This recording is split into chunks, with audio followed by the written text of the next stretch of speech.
Everybody got some water? Everybody good? Okay, great. Tommy, you good? Tony? All right. Hey, everybody. Welcome back to day, well, depending on how you count, it's either day 3 or day 7 of this year's Sync Up Conference. We had our 3 days of film screenings in here Monday through Wednesday. And of course, last weekend was the first weekend of this year's conference. How many of you all were here last weekend? All right, and some new faces as well.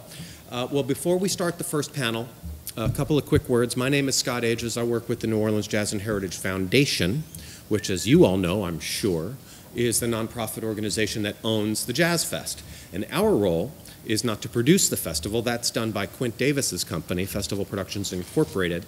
Our job is to take the money from Jazz Fest and use it for year-round programs in the areas of education, economic development, and cultural enrichment. So we do a lot of different stuff. We have a robust education program with a free music school that reaches 85 students a week. We have a very large grant program. We give out $350,000 of grant funding to nonprofits and educational organizations throughout the year. We have a jazz concert series, which puts on free concerts throughout the city, and we also produce 4 free festivals throughout the year, and we do a bunch of other things, including things like the Sync Up Conference. This is our 6th year, 4th year here at the museum, and we love doing it here, and it is our effort to leverage the impact of Jazz Fest for the benefit of the local music industry and the entertainment industry more broadly. And so, as you know, we focus on issues relating to musicians, independent musicians. Today is our day to talk about live performance and touring. We also talk extensively about digital media, independent distribution, and things like that. And all of the information, as you know, is in your programs and on our website, syncupconference.com. We are broadcasting live all of the sessions on the website of radio station WWOZ, which the foundation also owns. All of the video from all of the panels will be up on our website for on-demand streaming as soon as we can get it up. I mean, as soon as we can post it. Excuse me. It's early, come on. Couple of quick housekeeping announcements. Parking. Every day we do this conference, and we've been doing it here for 4 years now, we seem to have some confusion about whether or not you need a pass on your dashboard to park your car here. The answer is yes, but not yet. At the end of the conference is when we give out the parking passes, and at that point you are welcome. So for now, if you're parked out here, you're fine, you don't have to worry, everything is good, nobody's going to tow your car. In fact, nobody's going to tow your car anyway. But just to make you feel better, if you want to leave your car here and go out to the festival as soon as the rain stops, then you can, from our registration desk, grab one of those dashboard parking passes and put it in your dashboard. You can leave your car here until 9 p.m. So you're good to go for that. Also, how many of you are planning to head out to the festival at some point this weekend? Awesome. Well, when you leave here this morning, please make sure to pick up one of these little beautiful cloth wristbands. Everyone who attends the conference is welcome to have one. These are the credentials that gain you access to our extremely exclusive and very fancy hospitality area out at the festival, which is located between the Grandstand building and the WWOZ tent. So right in the middle, there's on the ground floor, there's a little area that has real bathrooms, air conditioning, and free beverages, so including beer. So please come on out, relax, take a load off, enjoy the festival, but more importantly, that's a place where we can continue the conversations that are begun here at the conference. So please come and enjoy. But these are only good for one person, and you can only get one by coming here to the conference. So that's what was in your packets, y'all. So that's our respite. Now, enough from me. I am going to let our extraordinarily distinguished group of speakers address today's topic, which is the challenge of how to fill seats at concert venues while at the same time giving opportunities to fresh talent. And I'm going to let Mike Krebs from C3 Presents in Austin, Texas, who is a longtime friend of New Orleans and friend of Jazz Fest, take it away. And Mike, thank you so much for moderating this morning's panel. Really appreciate it. Thank you very much for everything, Scott, for helping everybody out, being so helpful. I'm not going to talk much. I'm going to let the experts talk. More of what they're going to talk about. But first, I'd like to see who you all are in the audience. Who, what promoters, what percentage of promoters, managers, artists, websites, publicists. So let's start with how many artists in the room? Great, thank you. How many managers in the room? Okay, how many website designers? Okay, they're all sleeping. Any publicists? Okay, did I miss anyone? Journalists? Booking agents? Producers, yeah. Producers? Producers? Great. All right. All right, so great, terrific. I'm going to let these folks talk about what they do. I know that the panel is about filling seats versus old versus new talent, but a lot of the folks on this board are work with nonprofits, so it's not about ticket prices as much and filling seats and discovering new talent on a financial level. It is discovering, enriching their programs and dealing with their festivals and talent that they could bring and balance out. So I'm going to go down and let everyone tell you what they do and how they balance that on the talent level. Martin Fleischmann. Hi, my name is Martin Fleischmann, and I am an independent promoter based in Los Angeles, a little town on the West Coast. And I think I differ from basically everybody here in that, along with having some nonprofit clients that I produce concerts for, I also do for-profit promotions, taking a risk, selling tickets, that kind of thing. I produce in venues as large as the Hollywood Bowl and as small as the smallest club you can imagine. And I book and produce a series of concerts on the Santa Monica Pier during the summer, as well as numerous jazz series for K-Jazz Radio. Hi, I'm Erika Elliott. I am the artistic director of Summerstage, which is a nonprofit festival presenter in New York City.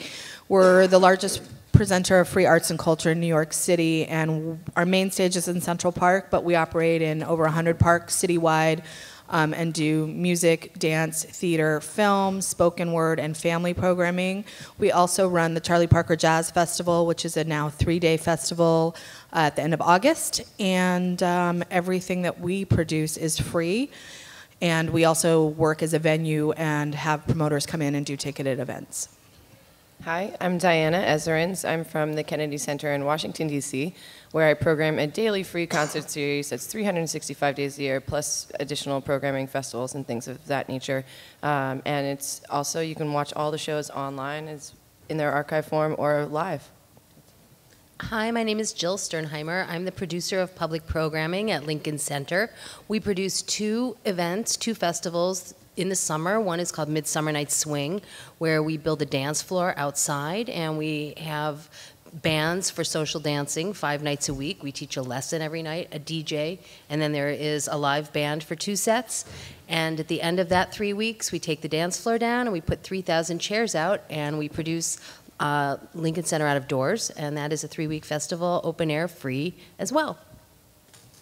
Hi, I'm Jack Walsh. I'm the Director of Performing Arts for BRIC Arts Media Brooklyn, and I'm the Executive Producer of the Celebrate Brooklyn Festival, which is in its 35th year. We do about 30 large concerts, about 7,000 capacity each summer.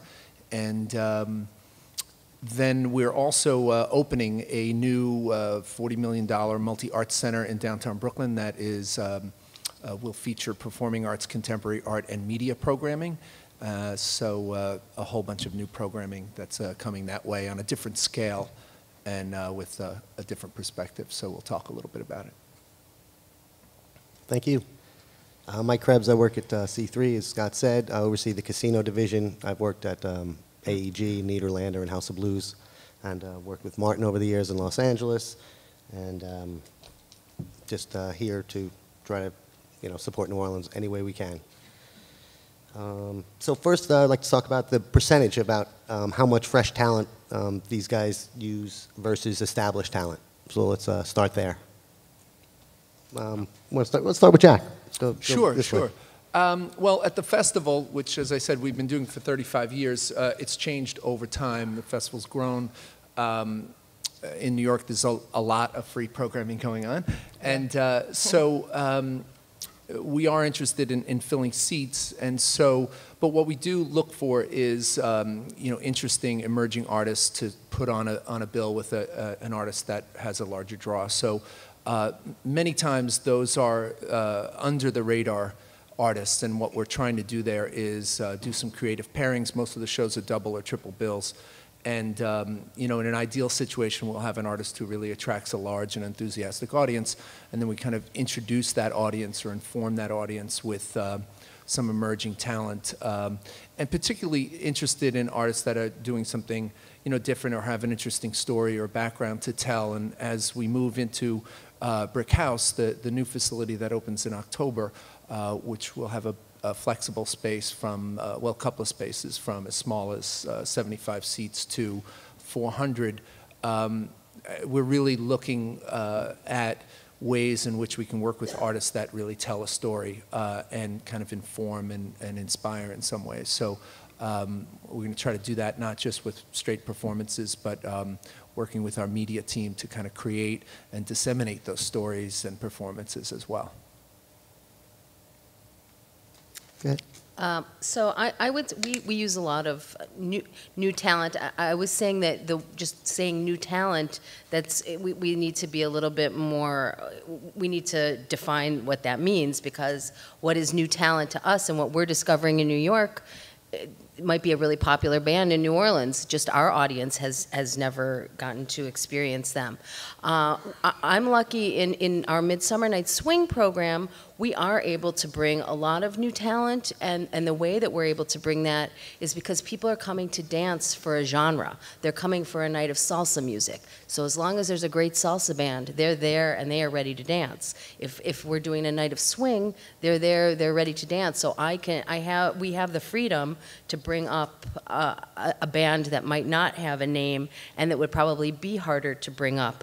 We don't have the freedom to do that every single night, but I feel like just being a genre-based festival, we are able to do that a little bit more. That said, we also take a lot of risks for out of doors, and as Jack was saying, telling a story is such a good way to bring up a new band, and a lot of times telling a story of an established band, bringing a new band to be on that bill helps to see an established band that's been around for a long time with a new set of eyes. That it kind of opens up how you see somebody by pairing it with somebody new. So that it's great for the established band as well as the new band. So that's how we do it. Great, Diana. Sure. Our shows, as I mentioned, are every single day. So ours are almost primarily new and rising, undiscovered, not as much exposure kind of talent, unless it's for a specific initiative type deal. Last year we did a program called What's Going On Now, where we had John Legend fill the role of Marvin Gaye, and Sharon Jones came down, and so that was part of an educational program where we worked with multimedia programs around the country to create their own version of what's going on now, with students creating their own work and version. So there was a website, there's of course the incredible show, and we did a 3-day educational session with them. So that's about it for us though. For Summerstage in Central Park, it's often 3 bands on a bill. So in that capacity, again, new talent is a very relative term, but I would say there's always a sort of under-the-radar band on there. But for me, new talent is someone that has a bit of a history in the market, is at least somewhat established, if not in New York, but in their own market, making a bit of a name for themselves. And just of note, for my programming point, we're not supposed to repeat talent within 4 years on the main stage in Central Park. So it's one of the challenges is to have a band on there at the right time for their career, because often, I mean, an artist can put out a new record every year, so you want to have them at the right time when it's best for them and also best for the festival. So kind of as they're breaking, but not too early, because you may not be able to have them back when there's a real strong story or more notoriety in the market. That's for Central Park. For Charlie Parker Jazz, we have, I would like to say, very new talent as the opening band on all 3 days. Those are often award winners in their categories for jazz music, or emerging vocalists, or talent that's tracking around the country or world. And for the citywide series, which is neighborhood-based, we're really pulling from a lot of local talent. So that is, by and large, New York-based talent. We're trying to connect those communities with artists that are from there. Doesn't mean there aren't opportunities there, and often there will be opening bands, and I can take a risk on those. But there's more opportunity probably in Central Park for developing talent. I'm going to make a very selfish request from the sound man, please. Can you just roll off a little high-end? Thanks. There's a weird effect happening here. With what I do, I think Erika hit it on the head, that new talent should have a little bit of a buzz, a little bit of a story in order to interest me. Obviously, if that's not there, it just has to be something that is going to blow people away. Where you guys have a real advantage, and I believe most of you are Louisiana-based artists, is that we find ourselves having to book a lot of new acts that are local. At the Santa Monica Pier, we have essentially an opening act and a headliner, and that opening act tends to be, you know, from the Southern California area, just because of budget. And so if you can get your stuff together so that you can come out to California and you can tell me I can play a date for $500, because it's an investment on both our parts, but certainly on your part, then that is to great advantage of both of us again. Because now I'm able to present something new, up and coming, from somewhere else. So in terms of also the jazz series, if there's a funk, soul, or jazz-related artist from here, these are free shows for the most part, and I'm always looking for the talent to fill these slots. As far as what I'm looking for in new talent for acts that are going to be able to come back and play for me again, we just were talking about this, and how sometimes acts bypass you after you've given them the first opportunity. I'm really looking for artists that I'm going to be able to make money with next time around. So be that good, you know, be available to come out to California, and you got a great shot of being that new artist that I'm interested in.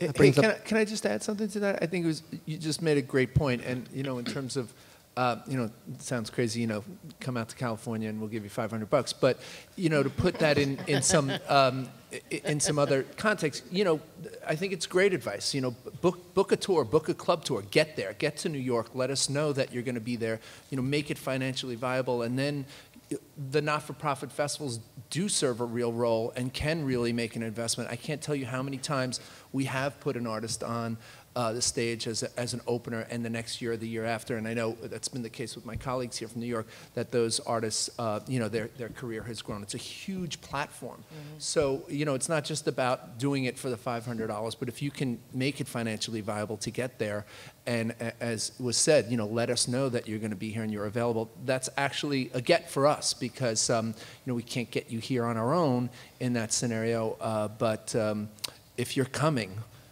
there are opportunities. That brings up a good point. How do you guys discover new talent? How do you guys find new talent? And, you know, is it folks in your office? Are you guys out every night? Are you on YouTube? So let's start there. How about Erika?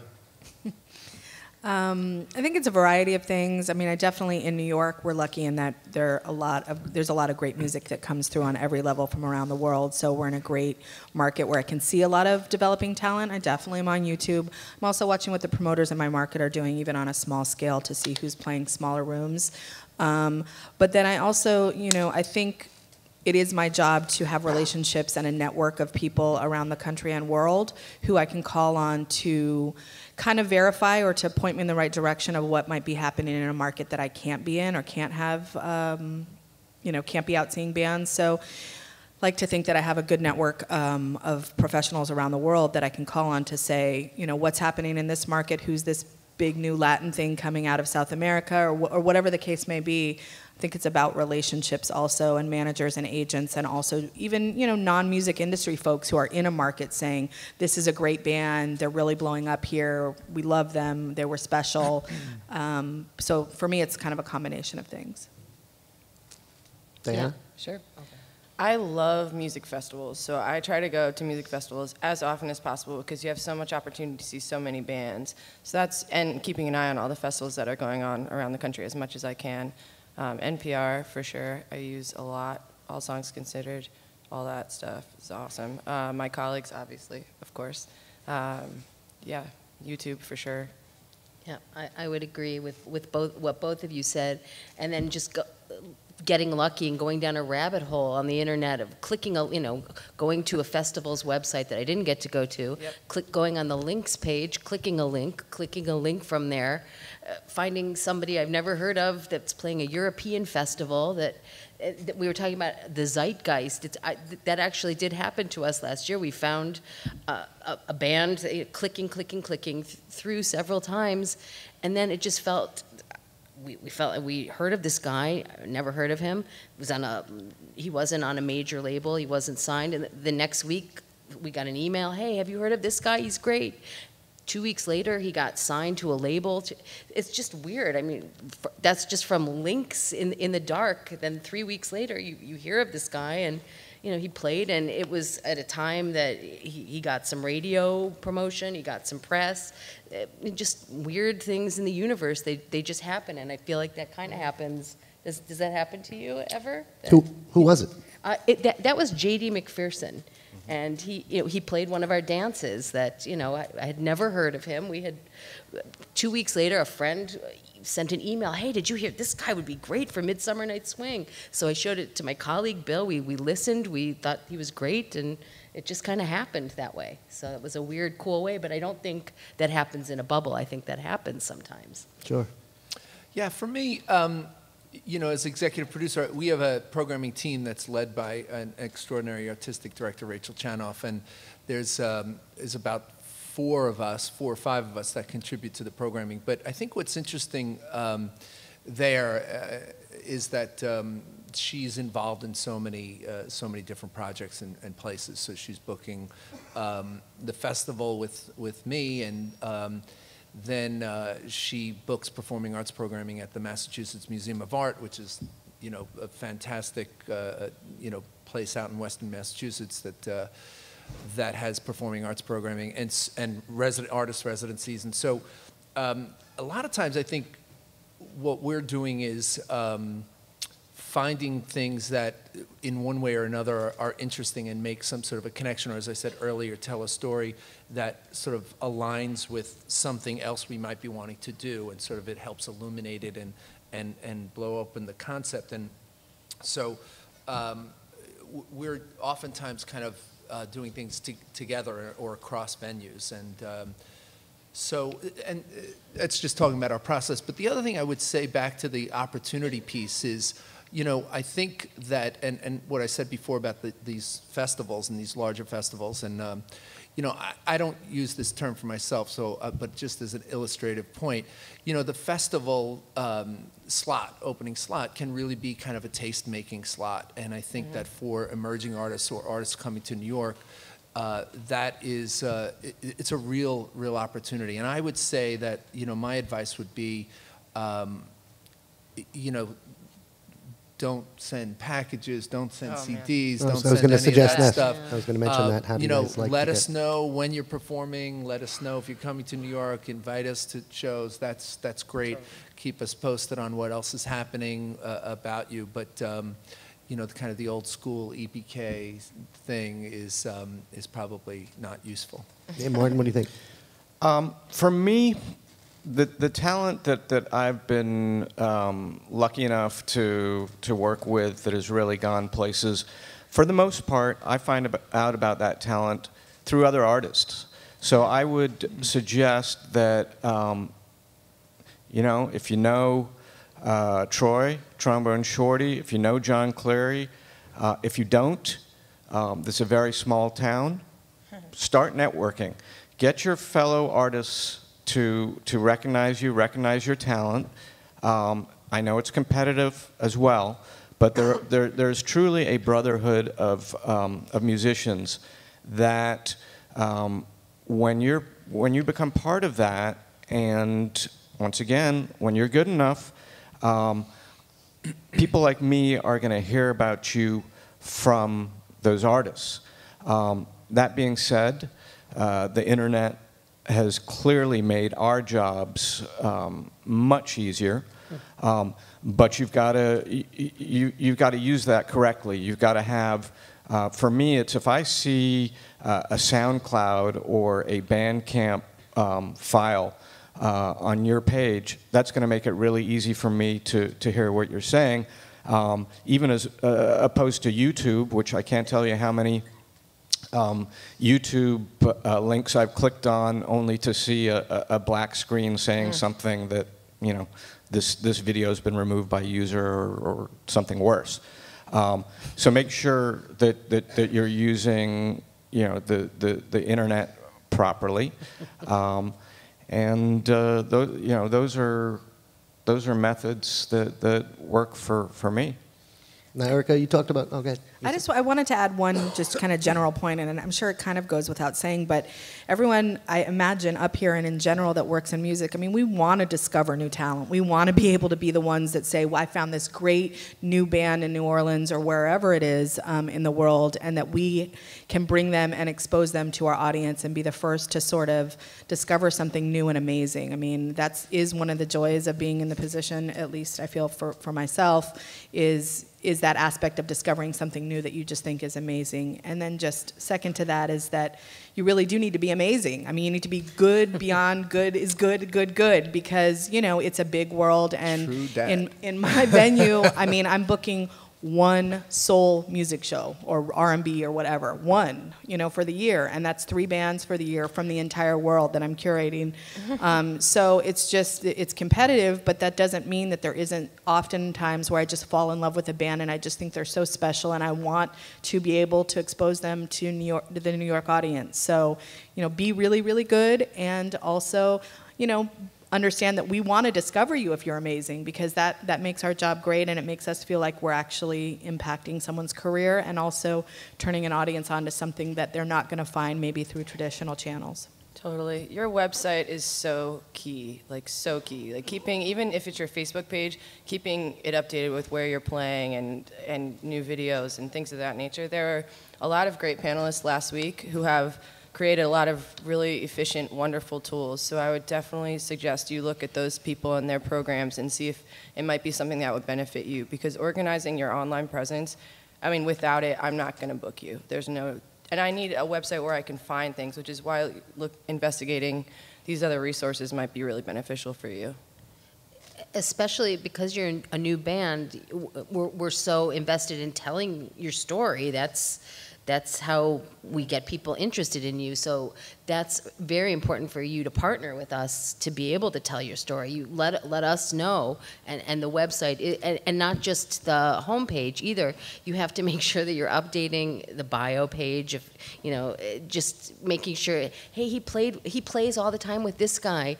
Oh my, and this guy died 3 months ago. It looks like you're not tending to your website, and you need to do that. But it's, and help us tell the story. Bring us a story is a great thing to do. Yeah, I would say, invest in a great video clip that is short, to the point, tells a story, shows some, of your best clips. If you can get someone in the media to do that for you, to tell that story. But if not, and there is a story you want to tell, find your friend with a great camera and some, editing software, and go out and, put that on your homepage or send that to us, and so that in a few minutes we can really understand where you're coming from and what you're trying to say. And I think that would be, really great advice. Yeah, you guys are out there thinking to yourselves, well, the World Wide Web it's a big, big World Wide Web, and these people are never going to find me. And there's a group that plays, I think, on a weekly basis out in the Bywater, called King James and the Specialmen. I'll be there on Monday. This is a name that came up a few times, and I think, well, Scott mentioned it once, but I have a partner at home. We do a lot of bookings together, and she was completely unrelated.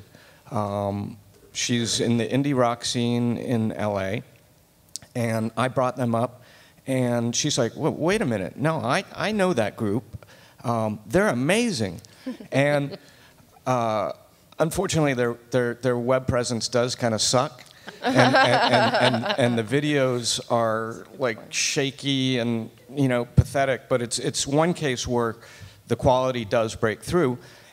And every other week we find ourselves saying, how are we going to bring these guys out? There's what, 5 or 6 of them. How are we going to make this happen? Are we going to create a residency? Do we have an opening slot that pays more than it usually does? Should they get an agent to book them out there on a route of tour out and route of tour back? No, they should call us directly, so we don't have to worry about the. No, absolutely. If you have a legitimate, you heard it from him. I have to break in here to let you know we're bringing them up. We are bringing them. Okay. And first, I'll just say how I discovered, we discovered them in New Orleans was because the bass player, just like New Orleans, he plays in about 25 bands down here. So one of the other bands that he played in came and played for us at Midsummer Night's Swing a few years ago. And I stayed friendly with him, and he said, oh, you should come see my other band. And I had heard the buzz about King James, so I went to go see them, and they're so fun. And it's a case of, well, how are we going to bring them up? They don't have, there's not a presence in New York except for the people that are coming to New Orleans on a regular basis. And the way that we got them up, we're going to have them back, a guy named Young Jesse, who is an old soul singer. So we said, oh, they would be a great backing band for him. He needs a band. I said, oh, this is a great way to bring King James up. So it was just kind of creative thinking and passion, and okay, this is what we're going to do. We're going to get them up here. And that's the great part about our jobs. It's so fun to get. This band is so excited to be coming to New York, and it's just cool. And that happens, and that's a wonderful thing when that happens. And we're all passionate music lovers, so it's exciting when you connect with the young band, and they're so excited, and it makes us so excited to bring them up, and it's a great symbiotic relationship. It does work, and I'll just say quickly. How many of you guys are planning to or have had over the last week or so at the fairgrounds a cochon de lait po' boy? Okay. Dave Margulies, ladies and gentlemen. How many have had the smoked duck po' boy? Okay. So, why have more people had cochon de lait? Is it the quality? They have a better website. Perhaps.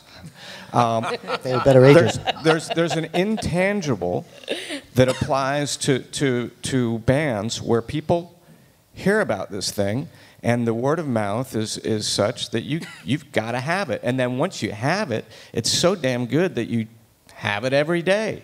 So I suggest, first of all, do your research firsthand there, and eat as many of those as possible. Try the duck po' boy. As long as you can.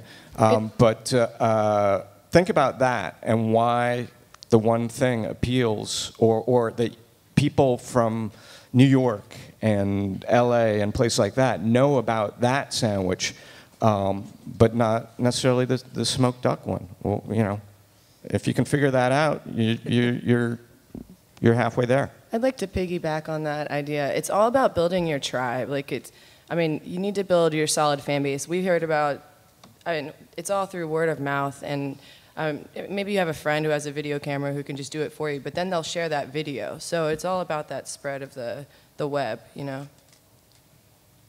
Now, Erika, you mentioned relationships, you know, with managers and agents and bands, and do you guys find that if you do a band at an early level, if you break this band, will they stick with you and play for you later on? You know, I know, Martin, you've dealt with bands on all sorts of levels.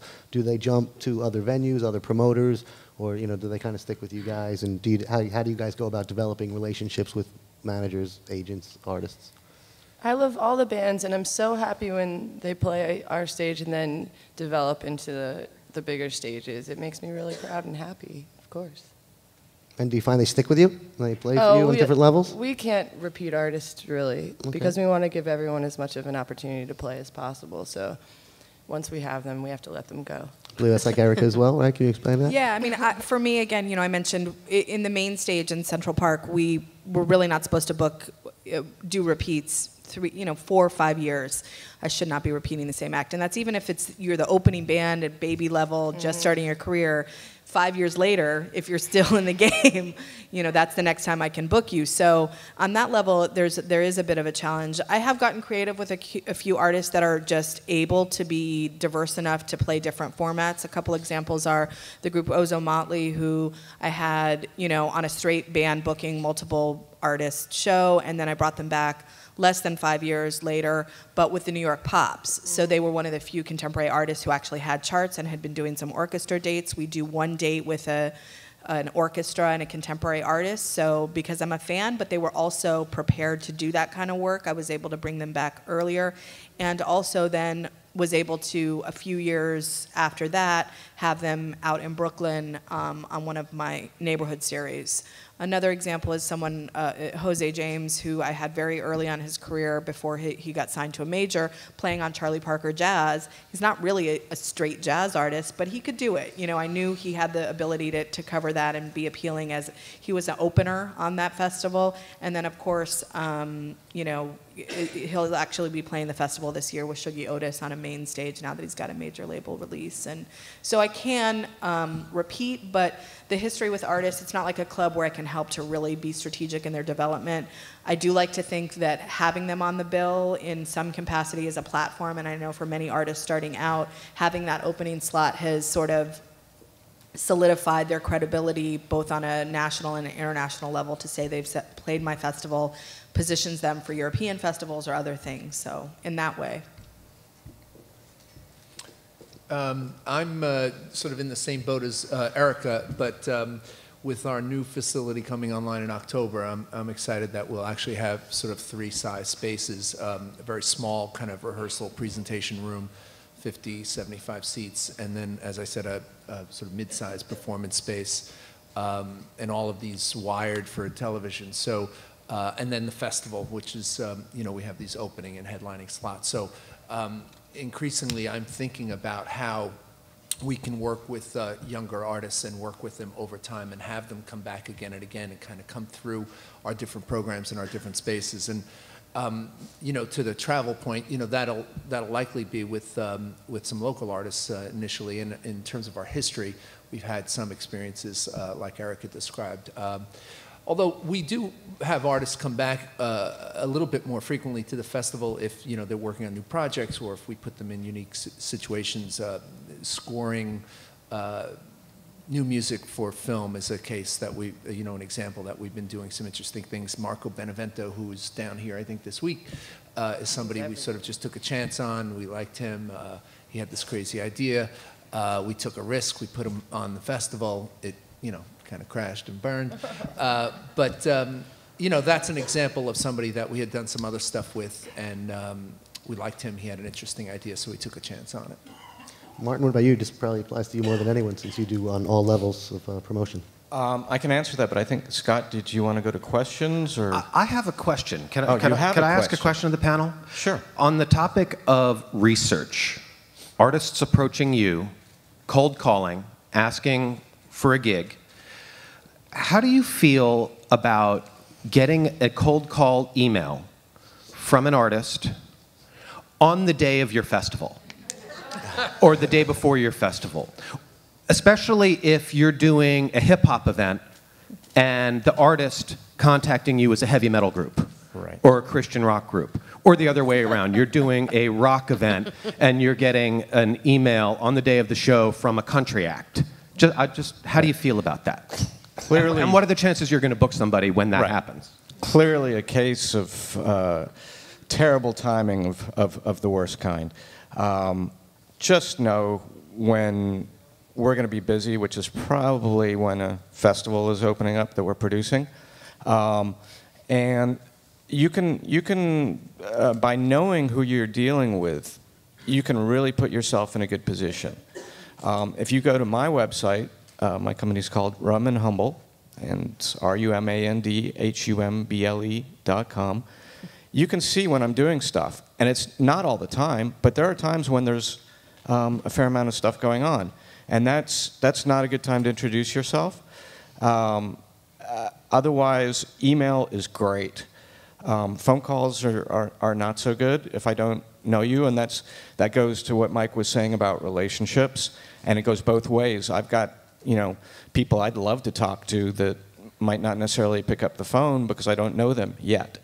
But if you look and see also who I'm working with, because my company co-promotes with Live Nation all the time, with AEG. That's how Mike and I did a lot of work together. You can see a pattern there, and I'm a lot more approachable than any one of those big companies, but they have a lot more money than I do, and they're doing a lot more stuff. So And you can get to those big companies. You know who to talk to and who to deal with on every level there. Absolutely. But if you look at the markets that you want to work in, and you see who people are like myself, working with Louisiana artists on a regular basis, working the niches as well as more mainstream stuff, those are the people you want to approach. And if they're in business with the big guys, so much the better, because it's going to be, and please only if it's great, once again, but if it is, well, let's just put it on the table. I'm looking for the Meters fronted by James Brown, but with kind of a contemporary twist. And I've been looking for this. I've been looking for this band from New Orleans for a long time. And it's not better than Ezra. So if you can live up to that, and you can get to me, then you're going to be connected with all kinds of cool promoters around the country. Anyway, folks, yeah. I would just add to it, just for reference, in terms of timing for my festival and booking, and when you should be contacting me versus not, and when I'm actually booking. My festival runs mid-June, well, May through October, let's just say. And I'm booking next summer now. Obviously, we're booked for this year. We announced our season about a week ago, and I'm usually done booking by March 1, totally done March 1. So that means I'm booking now through March 1 for the following summer. So if you call me in April, it's too late. You've already missed the window.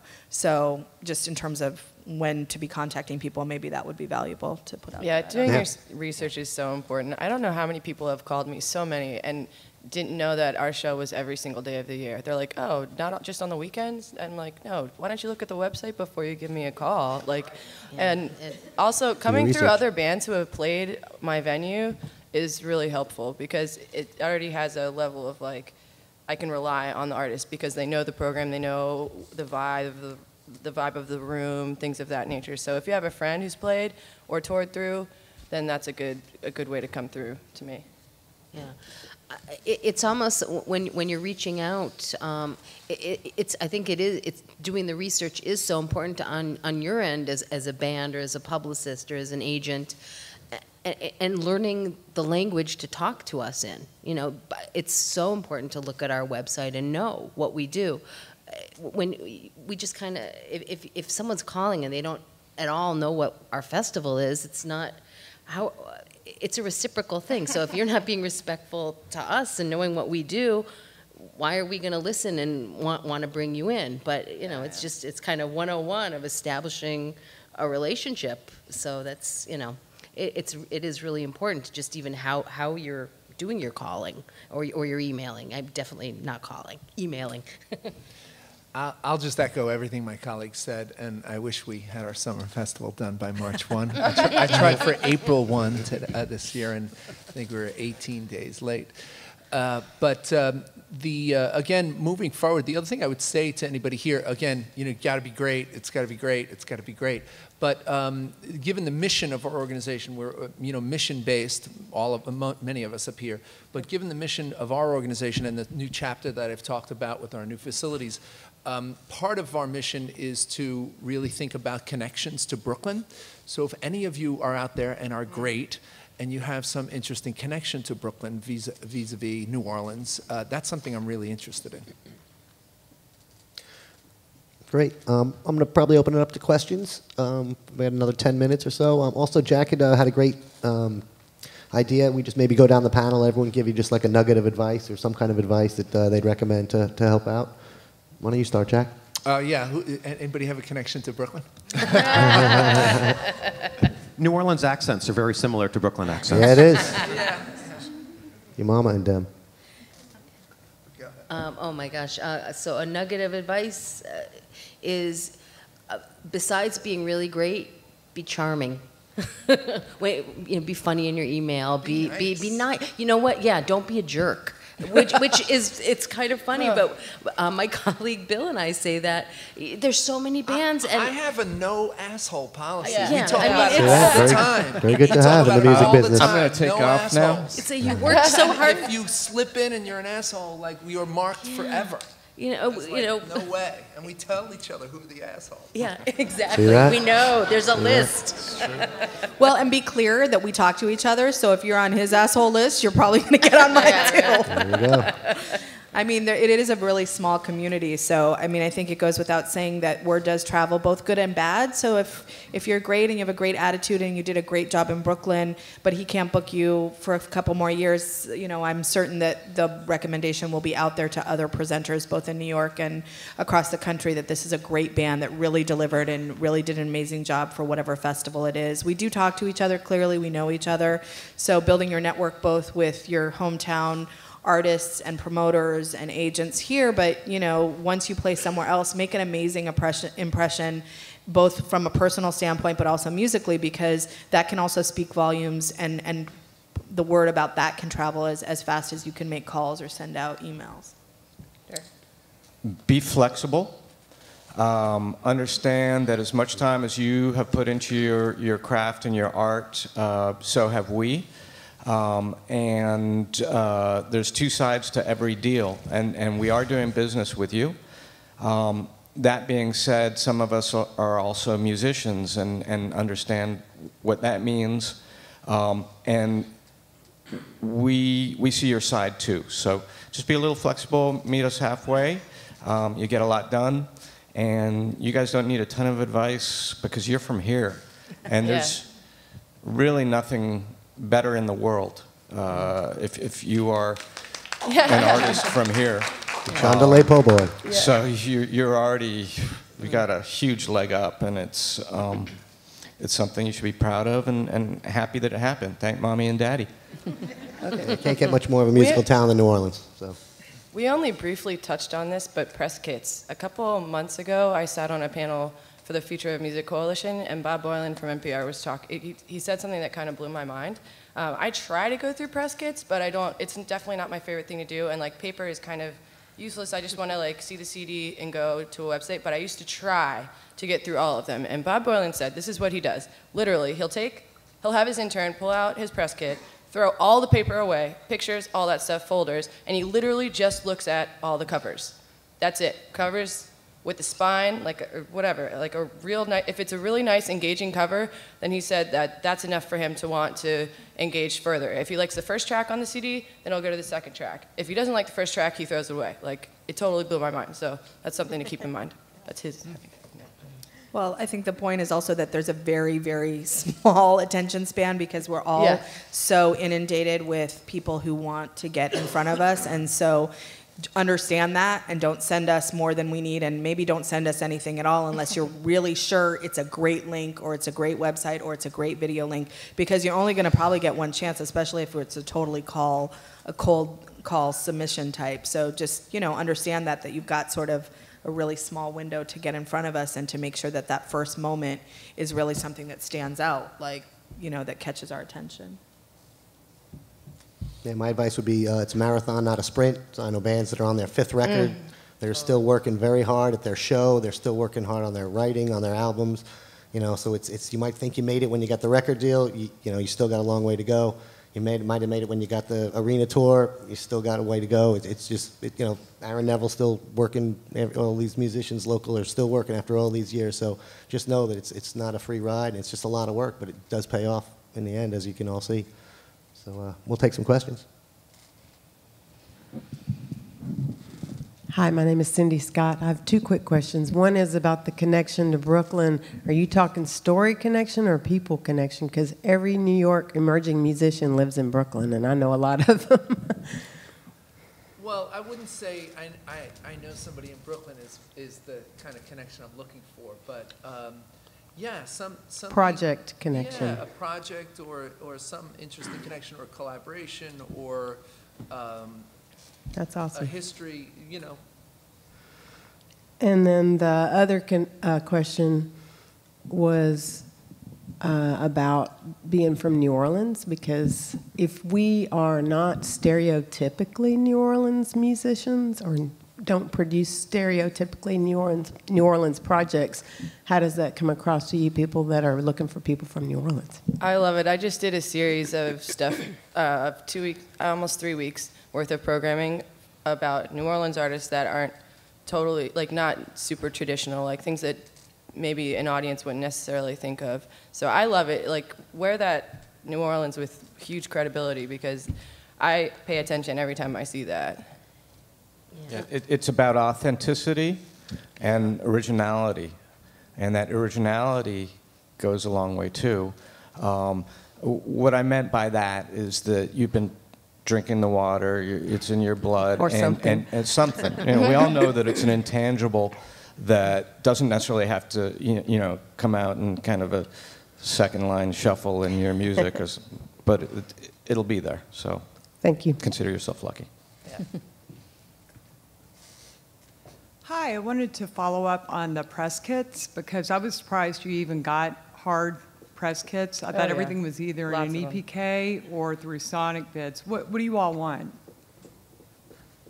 Not Sonic bids for me.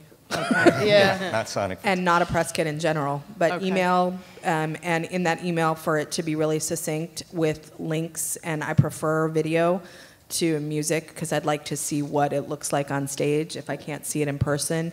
And if there's any hot button items of we were featured here, or we got this press, or we played at this festival, like, 2 to 5, like, here's the reason why we're special. And definitely succinct, I'm not going to read a long email, but I agree with everything you just said. Yeah. Okay, so really just tailor something as opposed to going through Sonic bids or EPKs or any of that. Anyone who pitches anything to anyone, anywhere, will tell you a tailored pitch is exactly what you need to do. So you need to do your research. You need to just bubble up the things that you think are relevant to the person you're sending it to. That goes in any business for anything.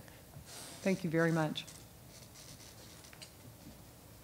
Hi, how y'all doing? I'm Jordan Bridges. I just had a quick question. It goes with what you look for when you're looking for an emerging artist. Is there like a particular thing that grabs your eye that you really look for? I mean, everybody has those up against a brick wall shot, or like how do you want to see us present ourselves? You know what I mean?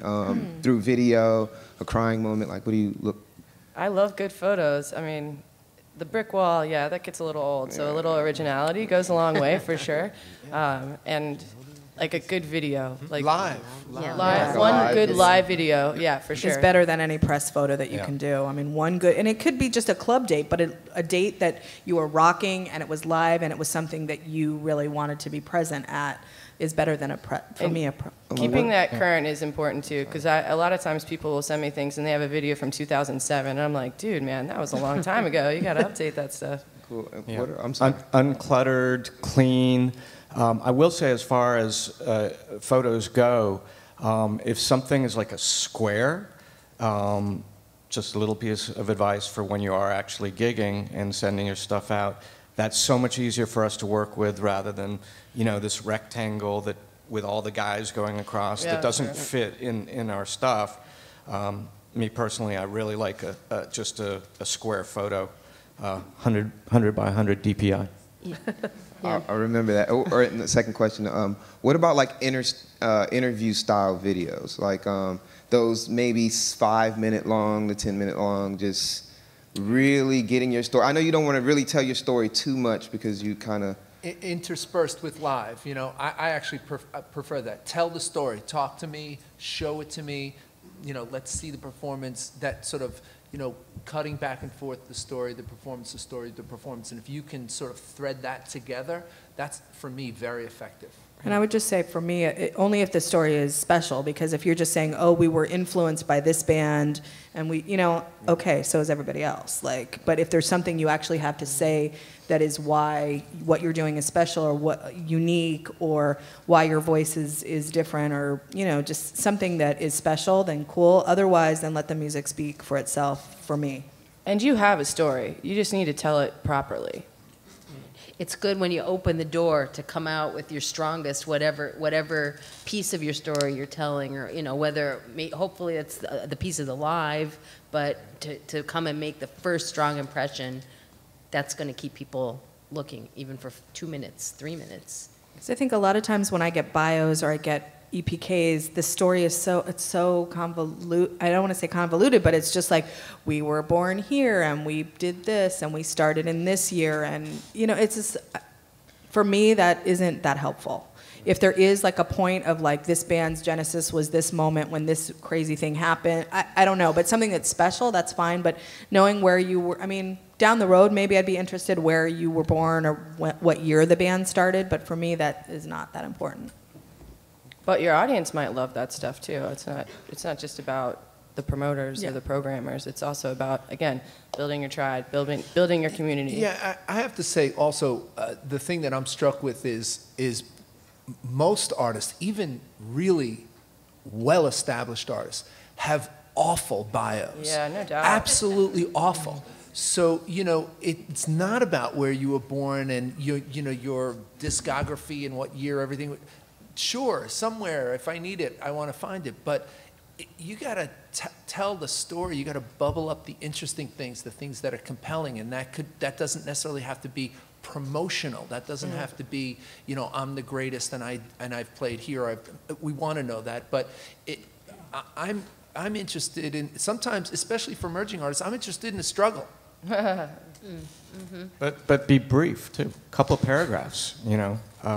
We've all, and as they say, from established artists, received these bios that are just one block of type. No indentation. Indentation, very important. Also, separate your paragraphs. No, it's funny, but it's a truth, not only in the music business. And you'd be surprised how many solid blocks of all types that we get. Make it easy on the eyes, and the brain. Great. Now we got time for 2 more. All right, I had a question about the word story. I've heard that thrown around a lot. And do you mean purely artistic? Do you mean included with the buzz? And what about that artistic statement resonates? Like, kind of details about that. Well, I think more than anything, it has to be whatever is authentic. So if right now, if your story is that you're a young band and you don't have that much of a story, let the music tell the story. You don't need to put, I can understand that, you know, you want to get the right thing out there and get it. It has to be tailored to who you are so that you're letting us know who you are. You don't need to wrap it in a fancy package if there's, it's disappointing if you do that. But if you start with the root and that's who you are and what you are, that's a much truer connection right off the bat. And then as your story grows, it can be more of a story that is more of the music. I don't know if anyone feels differently about that, but. No, I think that's true. I guess when I say story, it's almost similar to those like 5 hot button items, but wrapped into a little bit more language. So it's about what are the points of your career or your music or your history or the album creation or something, just what are the interesting points that can be communicated about, you know, we're basically put in the position of trying to sell your band if nobody knows you. So what are the things that we can say, which is why you're special? What are those things? I mean, for each band, obviously, it's different, but it's sort of giving us a few kind of nuggets of the core of what is interesting or unique or special about you or the music that you're doing, and then being able to, you know, package that in a way that we can communicate that to an audience that doesn't know you. Thank you.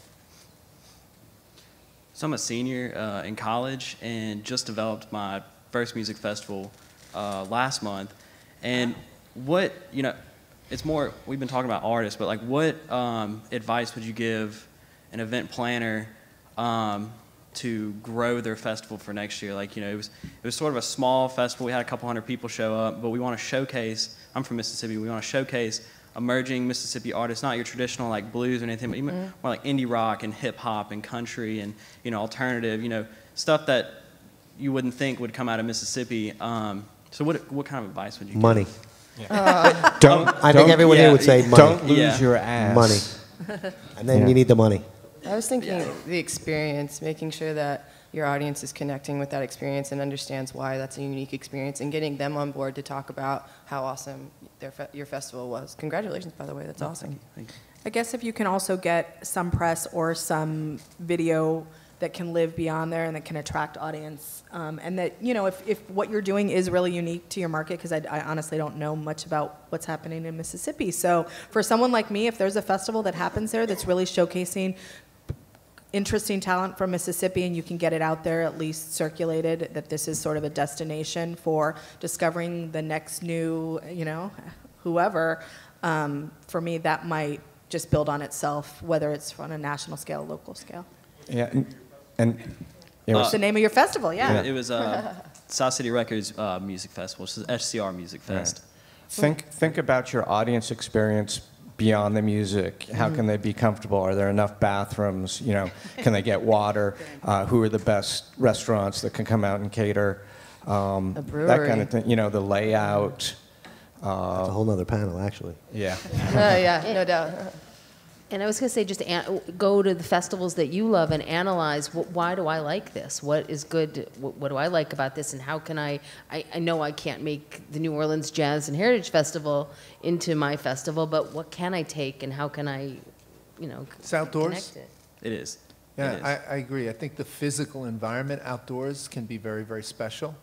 And I put a lot of time and effort into making our place be, you know, wow when you arrive. And I've stolen a lot of ideas from Jazz Fest. The gateways that you walk through, you know, with this sort of real welcoming thing is something that I stole directly from here. So. Great. Time for, Thank you. Thanks. We got time for one more last one. I promise I'll be fast, and I wanted to make sure all the artists and the managers had an opportunity to speak. I'm here to make an offer, and the only reason I'm doing this is because it involves money for artists. I'm Leanne Weil. I'm the Deputy Assistant Secretary for the Office of Tourism. I work for Lieutenant Governor Jay Darden. I just want everybody to know a special program we have this year because it relates back to something our dear friend Martin Fleischmann said about having a $500 gig. This year, the Lieutenant Governor, if you are an artist and you are attending an outdoor festival that is outside the state of Louisiana, The event is 3 years old or older, and last year's attendance was at least 10,000.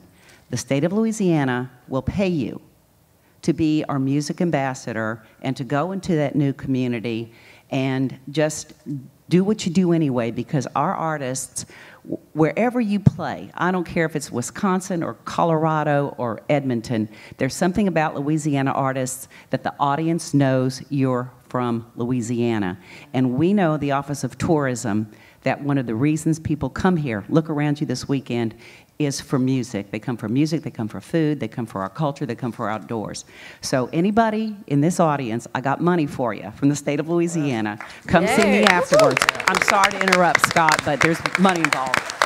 Take the money. Take the money. The state of California is not doing that.